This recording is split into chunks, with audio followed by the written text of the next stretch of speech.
살아계신 하나님 아버지, 감사와 찬송과 영광을 올려드립니다. 아멘. 오늘도 저희들의 생명을 허락해 주시고 새로운 한 날을 맞이하게 해주시고 건강 주셔서 저희들의 발걸음을 아버지의 집으로, 주님의 몸된 교회로, 은혜의 보좌 앞으로 인도해 주시고 이끌어 주시고 하나님 아버지 감사합니다. 아멘. 이 시간 하나님 앞에 나온 한 심령들의 마음에 그 심령에 성령의 단비를 내려주셔서 아멘. 하나님의 말씀을 들을 때에 그 말씀으로 인하여 마음이 살고 육신이 살고 주님. 나아가 가정과 자녀들이 생기를 얻을 수 있도록 주여. 성령 하나님 함께해 주옵소서. 아멘. 이 시간 말씀을 전하고 듣겠사오니 전하는 종의 입술을 주장하시고 아멘. 저희 모든 심령의 귀와 눈과 입술과 마음을 주장하여 주옵소서. 아멘. 예수 그리스도 이름으로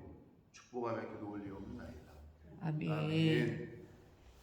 자, 오늘 본문은 너무나도 잘 알고 있는 예수님께서 광야에서 시험을 받으신, 세 가지 시험을 받으신 그 내용이 기록되어져 있습니다. 어떻게 보면 인간이 이 세상을 살면서 사람이 시험 받을 수 있는 대표적인 세 가지를 예표하고 있다라고 보셔도 됩니다. 자, 예수님께서 시험을 받으러 광야로 가사 그랬는데 성령에게 이끌리어라고 되어 있습니다. 저와 여러분이 시험을 받을 때에도 성령의 이끌림을 따라서 하나님의 말씀을 따라서 하나님의 말씀과 동행하면서 시험을 받으면 전혀 문제가 되지 않습니다. 성령 충만한 사람에게는 그 어떤 시험과 환난이 와도 전혀 문제가 안 돼요. 쉽게 얘기해서 어떤 시험을 선생님이 기습적으로 학생들에게 지난주 배우고 오늘 보겠다, 지금까지 배운 걸 오늘 보겠다 하더라도 늘 책과 동행하는 사람, 늘 하나님 선생님의 말씀에 귀를 기울였던 학생은 그 시험이 문제가 안 돼요. 언제 봐도. 마찬가지로 하나님의 말씀과 늘 동행하고 하나님의 말씀에 이끌림을 받는 사람은 시험을 당해도 환난을 만나도 역경 가운데 있어도 전혀 문제가 되지 않는다는 거예요. 그래서 예수님이 성령에게 이끌리어 광야로 시험을 받으러 가셨다. 바라기는 저와 여러분의 인생 가운데 성령에게 이끌리심을 받는 인생이 되시길 축복합니다. 아멘. 그러기 위해서는 하나님의 말씀과 늘 가까이 하시라 라고 말씀을 드렸어요. 왜? 내가 너희에게 이른 말이 영이고 생명이라 라고 분명하게 말씀하셨기 때문에 교회와 멀리 있는 사람, 예배당과 멀리 있는 사람, 말씀과 멀리 있는 사람은 늘 시험당하고 시험거리도 아닌데 시험을 당해요. 아무것도 아닌데 시험을 당해요. 여러분, 아무리 공부 잘하는 학생이라도 시험 보면 스트레스 받잖아요. 어렵고, 네? 마찬가지입니다. 시험거리가 아닌데 시험을 당하니 본인 인생이 너무 힘든 거지. 어렵고. 그런데 성령 충만한 사람들의 특징은 시험거리를, 굉장히 큰 시험인데 그거를 시험거리로 여기지 않는다는 거죠. 굉장히 큰 환난인데 그걸 환난으로 여기지 않는다는 거죠. 또 그것을 능히 이긴다는 거죠. 그거를 성경에서 말씀하고 있고 정말 믿음의 사람들이 보여준 모습들이고 성경에 나오는 인물을 포함해서 오늘날 저희 주변에 살고 있는 사람들의 모습 속에서 믿음의 사람들의 간증을 들을 때 왜 그것이 우리에게 은혜가 되고 왜 우리가 도전을 하게 되냐 하면 야, 저런 상황에 처했으면 나는 어땠을까? 뭐 이런 생각을 해본단 말이에요. 네. 근데 미안하지만 하나님은 성경에 뭐라고 말씀을 하셨느냐? 감당할 만한 시험을 주신다라고 정해 놓으셨어요. 그래서 여러분, 어떤 사람들의 간증을 들을 때, 야, 나도 저런 일을 당했을 때 저렇게 해가지고 저런 은혜를 받을 수 있을까? 그러나 하나님이 보실 때 감당하지 못하면 그런 시험을 주시지 않으니까 걱정 안 하셔도 되고 부러워하지 않으시는 게 좋아요. 내 수준에 맞게 하나님이 시험을 주시지, 나의 수준에 안 맞는 시험을 주었다가는 큰일 나죠. 큰일 나요, 진짜.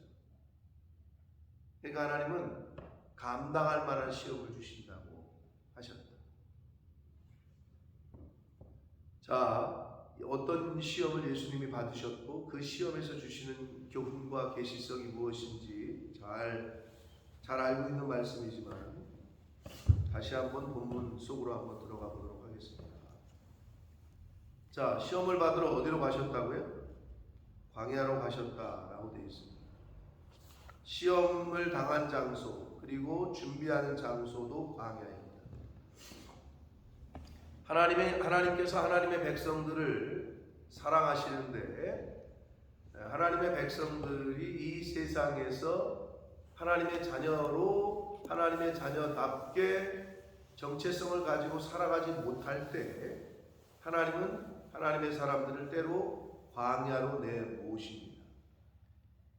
거기가 왜? 세상과 단절된 곳을 의미하고 세상으로부터 멀어지는 걸 의미해요. 세상으로부터 멀어지는 곳은 하나님을 만날 수 있는 장소예요. 오늘 하루를 얘기를 해보자면 물론 철야 기도도 있지만 요즘 이 세상은 밤문화라는 게 있어요. 밤문화라는 얘기는 들어보셨지만 새벽문화라는 건 못 들어보셨을 거예요.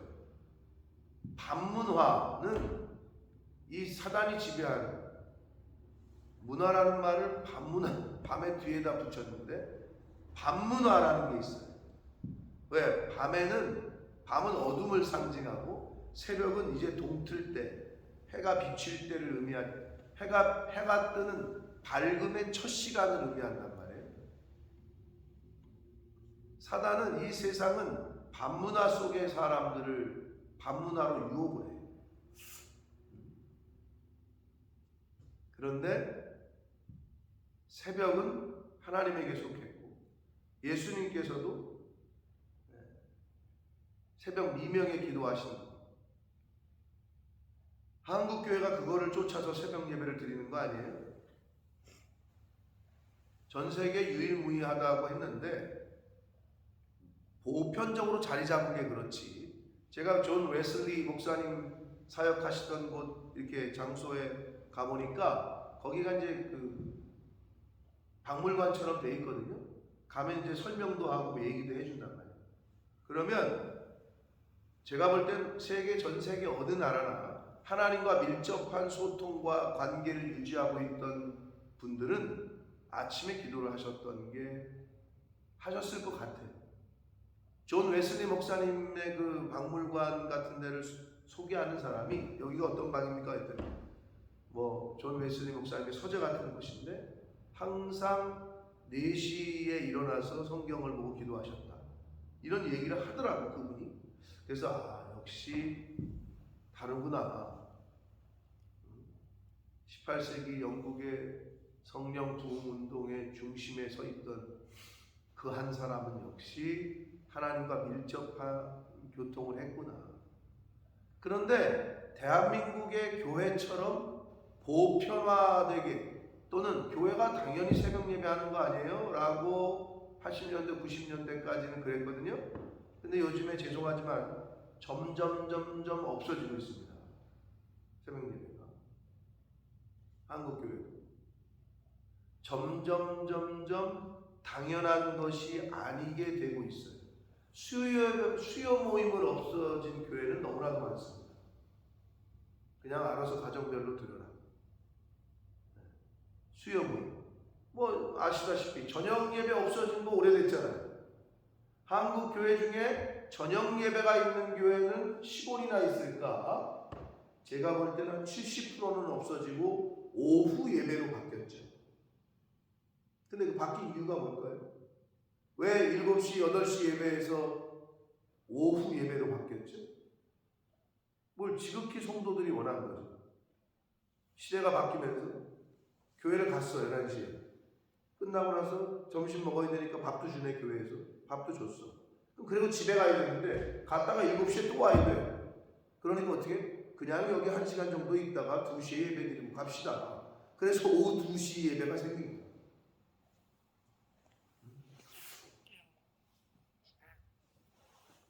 점점 없어질 거예요. 그러니까 예배가 폐하게 되면 교회는 교회로서 우리 교회 우리가 빌려 쓰고 있는 교회죠. 정확히 말하면 이번 한 달 계획표를 저기 보면 이제 그 프린트 아웃을 해가지고 몇째 주는 어디서 예배드리고 몇째 주는 4주 중에 한 번만 여기서 예배를 드리더라고. 한 번은 빅토리아, 한 번은 트리니티. 그러니까 예배가 없어지는 거죠. 점점 이 영국 교회, 감리교회. 그러니까 매주 모이진 않는 거야. 사람도 없고. 그러니까 세 교회가 연합해서 한 군데서 모이고 연합해서 여기서 모이고 이렇게 돼버리는 시스템이 됐단 말이에요. 런던에 저희 교회 선배 목사님도 한 분 그러신 분이 있어요. 둘 다 교회가 사람이 없으니까 합쳐서 교회를. 그래서 두 분이 돌아가면서 설교를 해요. 좋은 것도 있더라고요. 두 분 중에 한 분이 한국 가니까 이분이 맡아주고 이분이 한국 가면 이분이 맡아주고. 그러니까 두 교회가 합쳐졌어요. 점점 그렇게 됩니다. 자, 그래서 광야는 사실은 축복의 장소다. 하나님께서 저와 여러분을 혹시 광야로 이끄시는 듯한 느낌이 드시면은 하나님이 나를 부르시는구나. 나를 만나고 싶어 하시는구나. 그렇게 생각하시면 돼요. 광야는 그런 축복된 장소다. 거기서 시험을 준비하셨습니다. 40일을 밤낮으로 금식하신 후에 이제 줄이신 상태에서 시험하는 자가 옵니다. 그러면서 예수께 나와 처음으로 얘기하는 것이 뭐냐면 세례 받으실 때 하늘에서 하늘문이 열리고 성령이 비둘기같이 임하고 하늘에서 소리가 있다고 그랬잖아요. 이는 내 사랑하는 아들이다. 내 기뻐하는 자다. 3장 마지막 3장 17절에 기록되어 있잖아요. 그런데 사단은요, 저와 여러분에게 시험을 할 때 항상 충동질을 하는데 그게 뭐냐? 사단이 지금 예수님에게 뭐라고 말하냐? 첫 마디가 네가 하나님의 아들이야? 그러면 네가 하나님의 아들이면 이거 해봐라. 이렇게 얘기하는 거예요. 우리의 정체성, 네가 예수 믿어? 너 교회 다니는 집사, 권사, 장로, 목사야? 그럼 이래야 되는 거 아니야? 맞죠? 권사라면, 목사라면, 집사라면, 성도라면 구별됨이 있어야 되죠. 근데 사단의 이 교묘함을 보세요. 시험하는 자가 예수님께 나와서 이르되 네가 만일 하나님의 아들이거든 충동질을 해요. 그건 사실이죠. 하나님의 아들 맞아요. 그렇다면 이 돌들로 떡덩이가 되게 해봐. 하실 수 있어요, 없어요? 있어요, 없어요? 예수님의 능력 가운데 돌들을 향하여 찬양하게도 하시겠다는데 돌을 노래하게도 하시겠다는데 전지전능하신 분이 왜 못하겠어요?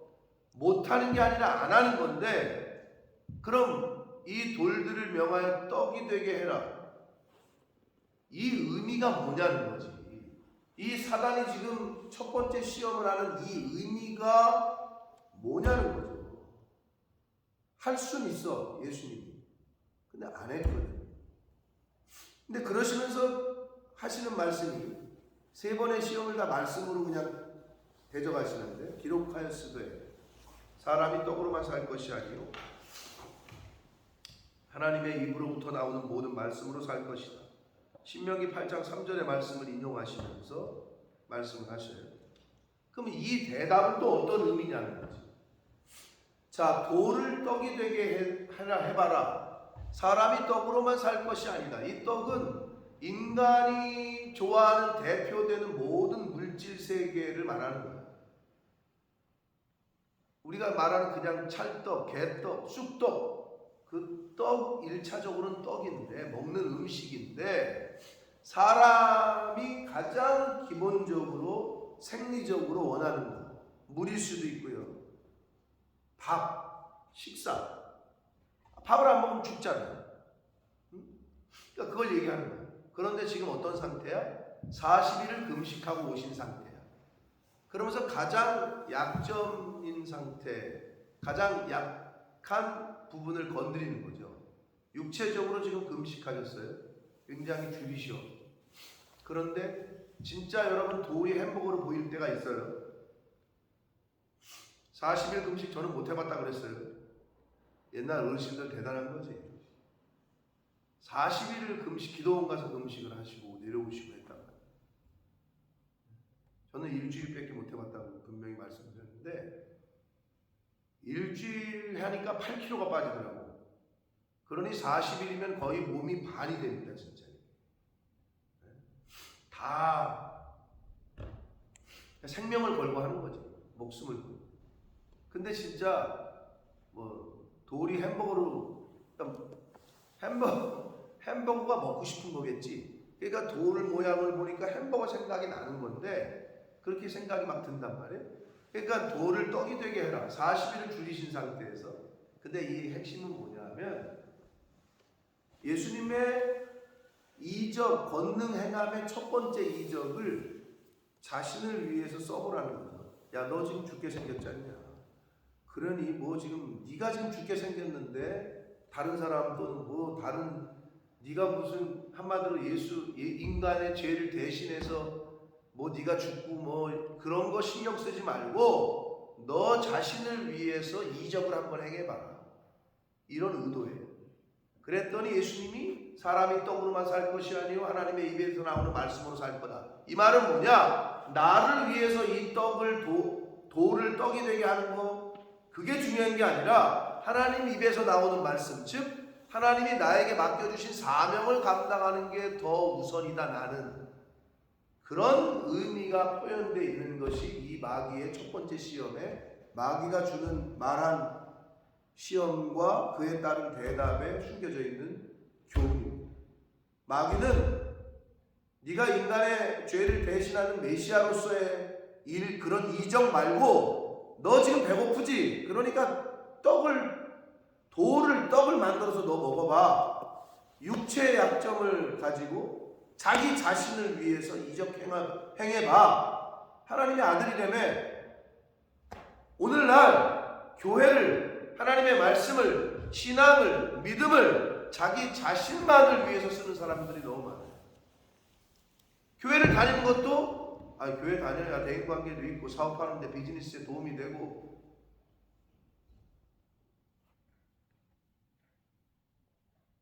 여러 네트워크도 생기고. 이명박 대통령 시절에 뭐라고 그랬어요? 장관들 안 칠 수 있어. 그러니까 그런 소리를 들을 수 있어. 당연히. 왜? 소망교회 장로야. 그러니까 소망교회 다니는 사람인데 경제 뭐 저기야 전문가야. 그러면 경제부총리 시킬 수 있어? 그랬더니 세상 사람들은 소망교회를 다녀야 장관이 되는구나. 이따위 소리 해. 할 수 있어. 그러나 잘했으면 괜찮지. 세상은 어찌됐건 소리를 한단 말이야. 뭐라는 목사가 우리 교회 성도의 식당에 가는 게 당연하잖아. 그러면 목사님은 왜 거기만 가요? 거기 가야지. 그럼 어디를 가래요? 당연한 거 아니야?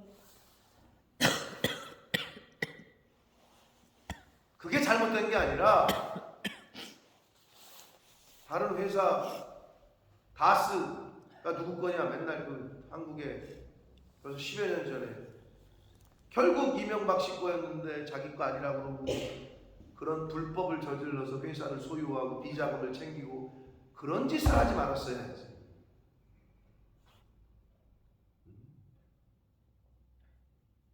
그러면 어떻게 되는 줄 알아요? 더블로 묻고 가는 거야. 세상 사람도 불법을 저지르면 감옥 가지만 아니 교회 장로라며 대통령까지 했다며 거기다 이제 더블로 묻는 거지. 네가 하나님의 아들이라며. 응? 근데 만약에 돌을 떡으로만 그래 자기 자신이 우선이지 이런 소리를 하는 거죠. 사단은 그걸 노린 거고 근데 예수님은 딱 떡으로만 살 것이 아니라 내가 이게 먹고 싶지만 나에게 주어진 하나님이 나에게 명하신 사명이 따로 있다. 그게 하나님의 나오는 말씀으로 살아야 된다. 그 명령이 우선이라는 거죠. 자, 그래서 요한복음 4장 34절에 보면 예수님이 뭐라고 그러셨냐면 나의 양식은 나를 보내신 이의 뜻을 행하며 그의 일을 온전히 이루는 거래. 그게 양식이래. 굉장히 비유적인 표현이죠. 하나님께서 맡기신 일을 행하는 게 자신의 양식이라고 표현을 하셨어요. 그러면 저와 여러분의 양식이 뭐냐는 거죠. 하나님의 말씀, 이 양식이야 우리 영혼에. 그러면 그게 어쩔 때 양식이 되느냐? 읽는 것으로 듣는 것으로 그치면 양식이 안 돼.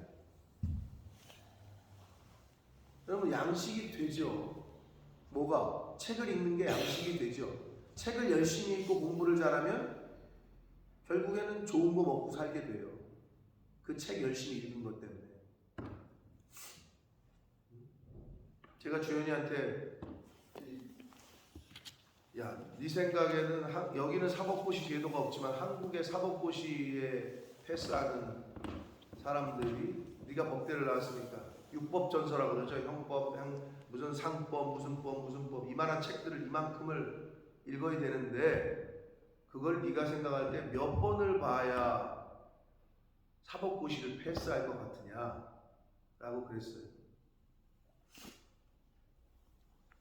자, 의대나 법대나 무슨 뭐 사람의 생명과 관련되고 또 법에 관련된 그러니까 주연이가 그런 말을 한 적이 있거든요.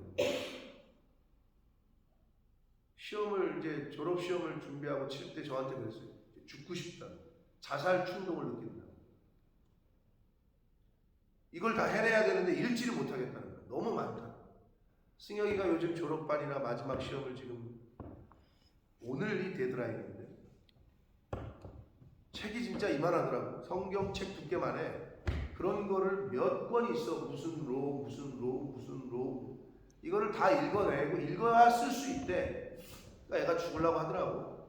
그러니까 평소에 좀 있지, 그지? 아무튼 근데 이제 그런 적이 있단 말이야. 그래서 제가 물어봤더니 한 수십 번은 한 100번 가까이 읽어야 사법고시 패스가 될 겁니다. 그렇게 얘기하더라고 걔가. 여러분 책을 그렇게 많이 읽고 하니까 어떻게 돼? 사법고시 검사, 변호사, 판사 되신 분들 좋은 자리에서 좋은 거 먹고 당연히 그래야 되는 거예요. 왜 그렇게 어렵게 공부했습니까? 똑같아. 하나님의 말씀이 우리에게 양식이 되는 이유는 이걸 여러 번 읽고 내 것으로 만들고 삶 속에서 이거를 행하고 할 때 당연히 양식이 되는 거예요. 영혼의 양식. 근데 영이 잘 되면 범사가 잘 된다고 하셨잖아요. 그러니까 겉으로 나오는 이 땅에서 사는 모습도 잘 되게 될 수밖에 없죠. 그래서 예수님이 내 양식은 하나님이 나를 보내신 그 뜻을 온전히 이루는 거다. 그게 내 양식이다 라고 요한복음 4장 34절에서 분명히 말씀하셨습니다. 자, 두 번째 시험입니다. 이번에도 성전 꼭대기 예루살렘 성. 지금도 예루살렘에 사는 유대인들이 아주 그냥 존중하고 높이는 성전 황금동, 지금 뺏겼지만 아무튼 모든 백성들이 가장 높게 존귀하게 보는 곳 꼭대기로 데리고 가서 내가 만일 하나님의 아들이거든 계속 그 말을 해요. 예수님을 계속 도발하는 거죠. 하나님의 아들한테 자꾸 하나님의 아들이면 이거 해봐라 얘기하는 거예요. 자, 그랬더니 뛰어내려 보라는 거예요. 그러면 시편 91편 11절과 12절 말씀을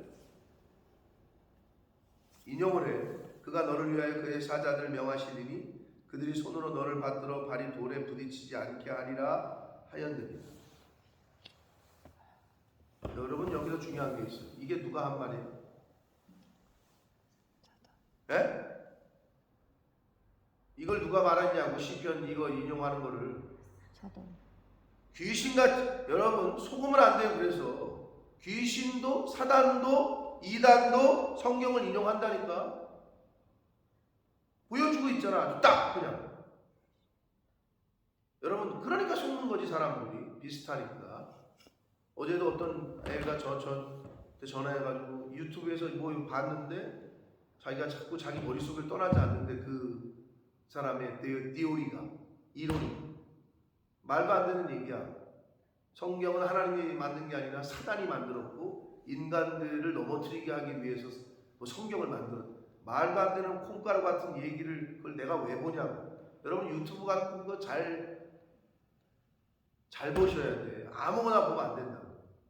그러니까 내가 또 그런 거 쓸데없는 거 보지 말고 공부에 집중하고 궁금한 거 있으면 나한테 물어봐.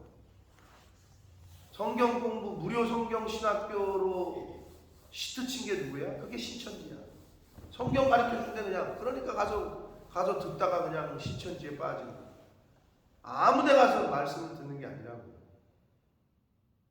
그래서 목자가 있어야 돼. 목자가 없는 사람들이 가서 아무 데 가서 얘기를 듣고 머리 뒤밀고 하다가 신앙생활이 제대로 될 수가 없다. 지금 마귀도 지금 그래. 야, 네 성경에 이렇게 써 있으니까 한번 해봐. 아, 이건 성경의 이야기니까 그럴까? 충분히 그럴 수 있는 거죠.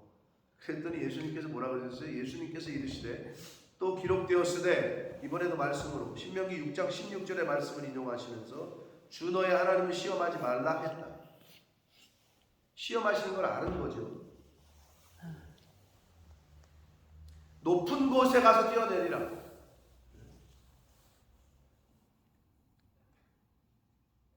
사람들로 하여금 여러분 이런 거 있죠. 여러분 자녀들 여러분도 그런 적이 있을지도 몰라. 영웅 심리 같은 거. 애들이 막 있는데 애들이 왜 담 같은 데 올라가잖아요. 왜 그렇게 올라가는지 모르겠어. 담에 올라가. 그럼 담에서 뛰어내리. 야, 나 뛸 수 있다. 막 그래도 애들이 밑에서 뛰어봐 그런단 말이야. 나 뛸 수 있어 진짜.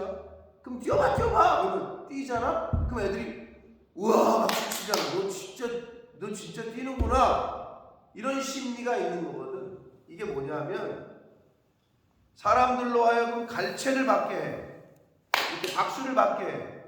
고난과 희생의 십자가 사역을 감당하러 오신 메시아 예수 그리스도의 사역을 변질시키는 거죠. 갈채와 박수와 영광과 존귀를 받으러 오신 분이 아니거든. 죽으러 오셨고 고난의 십자가를 지러 오셨는데 예수 그리스도의 그 사역을 변질시키고 있어요. 여러분 그래서 박수 받고 칭찬 받으면 어떻게 되는 줄 알아요? 사람이 우쭐하잖아요. 근데 성경에 분명히 기록되어 있어요.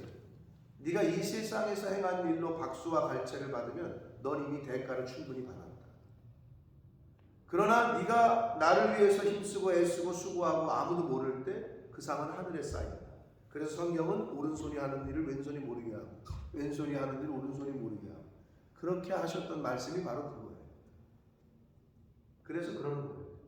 그러니까 사단은 예수님으로 하여금 박수와 갈채와 영광을 찬양을 받게 함으로써 예수 그리스도의 메시아 사역을 변질시키려고 두 번째 시험을 했는데 예수님이 주 너의 하나님을 시험치 말라 하는 것으로 끝내세요.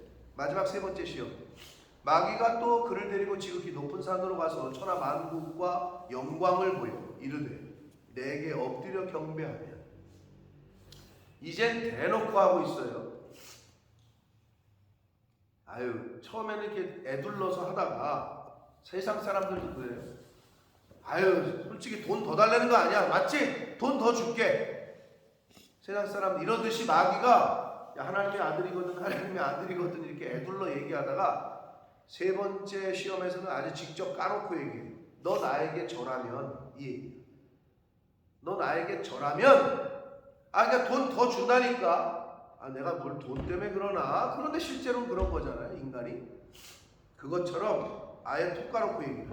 내게 엎드려 경배하면 이 모든 것을 내게 주겠다. 명예와 권세 이런 것들을 다 주겠다. 인간도 그런 시험을 받죠. 이거 이렇게 해주면 이거 다 드린다니까. 이거 이렇게 해주시면 한다니까. 거기에 넘어가는 거죠. 이 모든 것을 내게 주리라. 이에 예수께서 말씀하시되 사탄아 물러가라. 기록되었을 때 주 너의 하나님께 경배하고 다만 그를 섬기라. 신명기 6장 13절의 말씀을 인용하시면서 사단을 물리치십니다. 그랬더니 마귀가 예수를 떠나고 천사들이 나와 수종들었다. 자, 여러분, 세 가지 시험 너무나도 잘 알고 있는 말씀이지만 오늘 본문에서 핵심은 뭐냐? 예수님은 기록되었을 때 하나님의 말씀으로 모든 시험을 말씀으로 대응하셨다.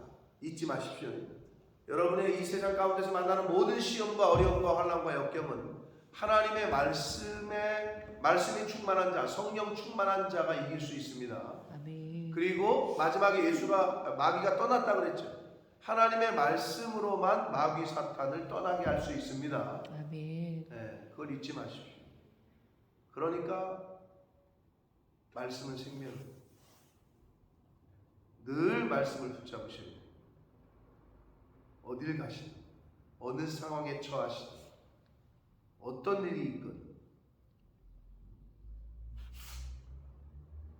요즘에 우리 김현수 권사님 한국 떠나신 지 20년이 넘었기 때문에 잘 한국 상황을 모르실 텐데 옛날에는 20년 전으로 돌아가서 생각해보면 애 나면 애 낳다고 목사님 불러다가 예배드리고 100일 되면 100일, 돌이면 돌, 개업했으면 개업, 폐업했으면 폐업, 이사 가면 이사 예배드리고.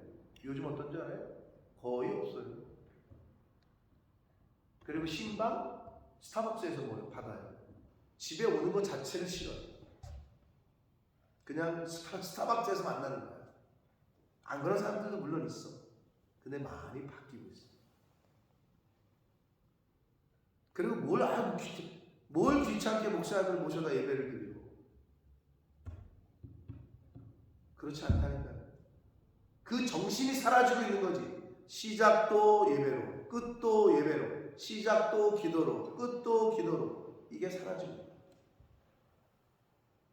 아니, 목회자를, 내가 어떤 분에게도 그랬어요. 목회자를 존중하는 거는 나를 불러다가 예배를 드리는 거다.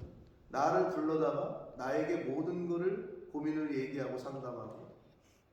그게 목사로 존중하는 거예요. 자녀가 부모를 존중하는 게 뭔지 알아요?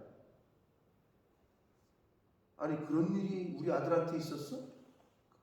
당연히 알아야 될 얘기를 친구한테 듣고 있네. 아들하고 친구한테. 아버지한테는 얘기 안 합니다. 엄마한테 얘기를 안 합니다. 그건 무시하는 거예요. 이미 그 관계가 깨져 있는 거예요.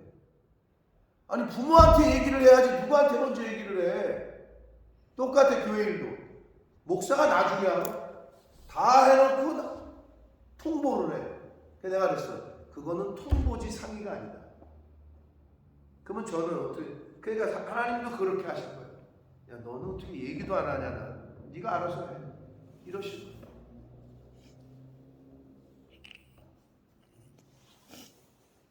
점점 사라지고 있어요. 여러분, 그거를 꼭 붙잡으셔야 되는 이유가 거기에 있어요. 자, 오늘 예수님께서 이 세 가지의 시험은 우리 인생 가운데도 오는 시험이에요. 나를 위해 육체적인 약점, 정신적인 약점, 명예나 권세나 돈을, 이거 싫어하는 인간이 어디 있어요? 인간이 당해야 될 가장 기본적인 시험을 예수님이 먼저 당하셨고 어떻게 대응하는지를 가르쳐 주셨는데 결론적으로 말씀으로 이기셨다. 말씀으로 대응하니 마귀가 떠났다. 그리고 누가 와? 마귀가 떠나고 누가 왔어? 천사들이 와서 수종 들었다. 하나님의 말씀이 있는 곳에, 하나님의 말씀으로 행하는 곳에 하나님의 천사가 함께 하실 줄 믿습니다. 아멘. 저와 여러분에게 하나님의 영이 옆에서 동행하실 줄 믿습니다. 아멘. 그래서 실제로 어떤 영안이 띄신 분들이 그런 데잖아요. 빛이 있다. 천사가 함께한다. 이런 걸 본다 그러잖아요. 그러니까 막 귀신 들린 사람들 또는 그 무당들 있잖아요. 보면 신기가 있는 사람들 있죠. 그 사람들도 분명히 있어요. 그렇게 보면 큰 짐을 지고 살고 있네 어깨에. 뭐 그런 얘기하고 뭐 누가 올라타 있다고 그러고 맨날 그런 얘기 하잖아요. 천사, 하나님의 영, 하나님의 사람이 동행하시는 그런 은혜로운 이 땅에서의 삶을 사는 저와 여러분 되시길 축복합니다. 아멘. 그러기 위해서는 하나님을 떠나서는 안 되고 하나님의 교회와 말씀을 떠나서는 안 돼요. 하나님의 말씀으로 오늘도 이기고 승리하는 한 날을 사시게 되시기를 예수 그리스도 이름으로 축복합니다. 아멘. 살아계신 하나님 아버지 감사합니다. 아멘. 아버지, 세상 사람들은 자신의 욕망을 따라 살아갑니다. 그러나 성도는 욕망이 아니라 내가 원하는 것이 아니라 하나님의 말씀을 따라 사는 자임을 예수님께서 오늘 보여주셨습니다. 하나님, 저희들은 내가 가는 길은 과연 무엇을 따라가고 있는 건지, 내 욕심과 세상의 욕망을 따라 사는 자 되지 말게 해주시고 하나님의 말씀을 따라 그 말씀 따라 따라가는 인생을 살아가는 주님 은혜 내려 주옵소서. 때로는 그 길이 고난의 길이고 십자가를 져야 하는 길이고 힘든 길이어도 하나님께서 말씀하신 오라 하신 가라 하신 길이라면 그 길 따라 잘 걸어가는 남아있는 인생을 살아가는 저희들 모두가 되게 하여 주옵소서. 아멘. 예수 그리스도 이름으로 축복하며 기도드립니다. 아멘.